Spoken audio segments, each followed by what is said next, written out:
My name is AJ, and I like talking about how students can make educational gardens for their schools. This episode will be about choosing plants to grow in your garden. The first thing you must consider when choosing plants for your garden is your garden's purpose. Do you want to grow herbs or veggies, or are you focusing on plants that may have some kind of cultural significance or are biologically unique? Once you've decided this, that will lead your decision-making process. Depending on what you decide, research in depth your type of garden and what plants it will require and how those plants work in synergy with each other.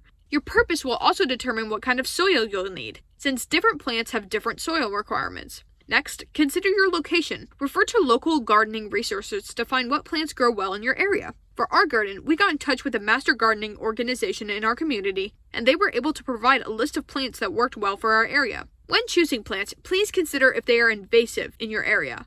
While they might grow well, they are not good for your local wildlife and environment, so please stay away.